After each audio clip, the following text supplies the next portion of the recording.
नमस्कार भक्तों, जय बाबा केदार।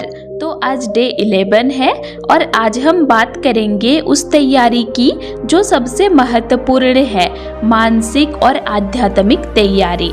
तो दोस्तों, केदारनाथ की यात्रा सिर्फ पैरों से नहीं होती, यह मन से होती है। अगर मन मजबूत है तो शरीर की थकान कम महसूस होती है, लेकिन अगर मन कमजोर है तो छोटी सी कठिनाई भी बड़ी लगने लगती है। जब आप केदारनाथ मंदिर की यात्रा की योजना बनाते हैं तो सबसे पहले अपने मन को तैयार कीजिए। खुद से पूछिए, मैं क्यों जा रहा हूँ? सिर्फ घूमने के लिए या सच में श्रद्धा और शांति के लिए? यात्रा से कुछ दिन पहले रोज सुबह 5-10 मिनट ध्यान करने की आदत डालिए। गहरी सांस लीजिए, मन को शांत कीजिए और बाबा केदार का स्मरण कीजिए। इससे आपका आत्मविश्वास बढ़ेगा। अगर संभव हो तो ओम नमः शिवाय का जाप रोज कुछ समय करें। यह मंत्र मन को स्थिर करता है। जब आप रास्ते में थकेंगे, यही जप आपको आगे बढ़ने की शक्ति देगा। एक और महत्वपूर्ण बात, नकारात्मक विचारों को छोड़ना।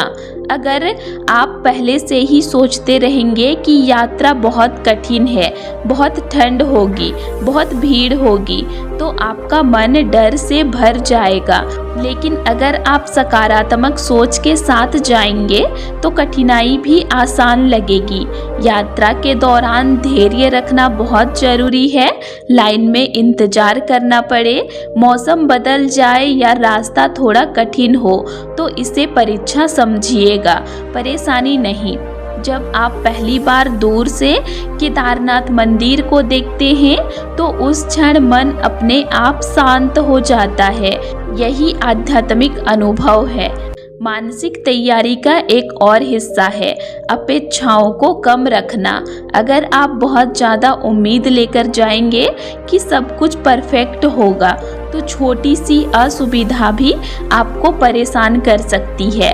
लेकिन अगर आप स्वीकार करने की भावना से जाएंगे तो हर परिस्थिति में संतुलित रहेंगे। यात्रा के दौरान दूसरों की मदद करना भी आध्यात्मिक तैयारी का हिस्सा है। अगर कोई बुजुर्ग परेशान दिखे तो सहायता करें। अगर किसी को पानी चाहिए तो मदद करें। सेवा का भाव मन को पवित्र बनाता है। और अंत में, जब आप मंदिर के सामने खड़े हों तो सिर्फ मांगने के लिए मत झुकिए, धन्यवाद देने के लिए भी झुकिए, क्योंकि बुलावा तभी आता है जब कृपा होती है। आज का संदेश यही है, शरीर की तैयारी जरूरी है, लेकिन मन की तैयारी सबसे जरूरी है। दोस्तों, मानसिक और आध्यात्मिक तैयारी का एक और महत्वपूर्ण हिस्सा स्वीकार करने की भावना। केदारनाथ की यात्रा में सब कुछ हमारे अनुसार नहीं चलता। कभी मौसम बदल जाएगा, कभी इंतजार लंबा हो जाएगा, कभी शरीर थक जाएगा। लेकिन अगर मन में स्वीकार करने की शक्ति है तो हर परिस्थिति सहज लगने लगती है। जब आप यात्रा पर निकले तो अपने मन से यह अपेक्षा हटा दें कि सब कुछ बिल्कुल आरामदायक होगा। यह कोई साधारण सैर नहीं है, यह तपस्या जैसी यात्रा है और तपस्या में थोड़ी कठिनाई होना स्वाभाविक है। याद रखिए, जब आप केदारनाथ मंदिर की ओर बढ़ते हैं तो हर कदम सिर्फ आगे नहीं बढ़ता, बल्कि भीतर भी कुछ बदलता है। चढ़ाई जितनी बाहर है उतनी ही भीतर भी है। एक और बात, यात्रा से पहले अपने मन को हल्का कर लें। अगर किसी से मन मुटाव है तो उसे दूर करने की कोशिश करें। क्षमा मांगना और क्षमा देना दोनों ही मन को हल्का करते हैं और हल्का मन ही सच्चे दर्शन का अनुभव कर सकता है। रोज रात को सोने से पहले 2 मिनट बाबा केदार को याद करें। मन में कल्पना करें कि आप मंदिर के सामने खड़े हैं, घंटियों की आवाज गूंज रही है, ठंडी हवा चल रही है और आप शांति महसूस कर रहे हैं। यह कल्पना धीरे धीरे आपके भीतर विश्वास पैदा करेगी। मानसिक तैयारी का मतलब डर को खत्म करना भी है। कई लोग ऊंचाई, ठंड या भीड़ के कारण पहले से डर जाते हैं, लेकिन डर को बार बार सोचने से वह बड़ा होता जाता है। उसकी जगह विश्वास को बढ़ाइए। खुद से कहिए, मैं पूरी तैयारी के साथ जा रहा हूँ, बाबा की कृपा मेरे साथ है। एक और महत्वपूर्ण पहलू, मौन का अभ्यास। यात्रा के दौरान कुछ समय ऐसा रखें जब आप बिना बोले सिर्फ चलते रहें। आसपास की प्रकृति को महसूस करें। हवा की आवाज़, कदमों की आहट, दूर से आती घंटियों की ध्वनि, यह सब मिलकर मन को एक अलग ही शांति देते हैं। और जब अंत में आप केदारनाथ मंदिर के सामने खड़े होते हैं तो समझ आता है कि यह यात्रा सिर्फ दूरी तय करने की नहीं थी, बल्कि खुद को समझने की थी। मानसिक तैयारी का एक और हिस्सा है आभार व्यक्त करना।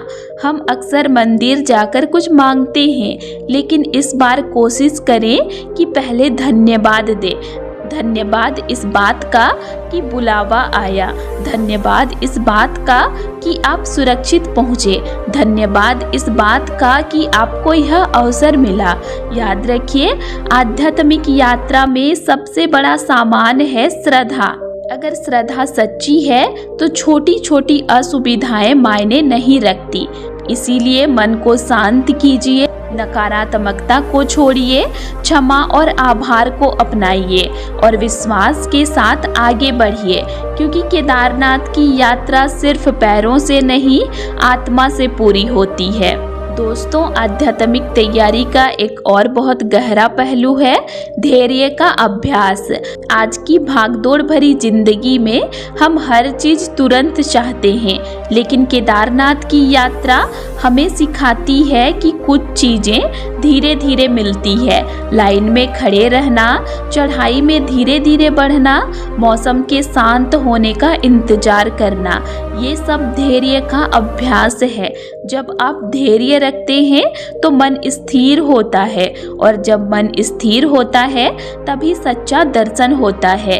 यात्रा से पहले अपने जीवन की भाग दौड़ को थोड़ा कम करने की कोशिश करें। मोबाइल का उपयोग कम करें, सोशल मीडिया से थोड़ी दूरी बनाएं, कुछ समय अपने आप के साथ बिताएं, क्योंकि जब मन शांत होगा तभी आप उस दिव्य ऊर्जा को महसूस कर पाएंगे।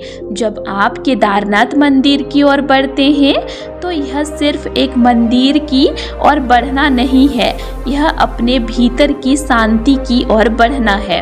और जब आप वहां पहुंचकर सिर झुकाते हैं तो समझ आता है कि असली तैयारी शरीर की नहीं, मन की थी। इसीलिए याद रखिए, मन की सफाई, विचारों की सकारात्मकता और आभार का भाव, यही आपकी सबसे बड़ी आध्यात्मिक तैयारी है।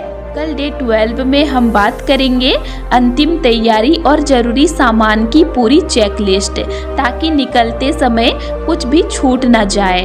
हर हर महादेव, जय बाबा केदार।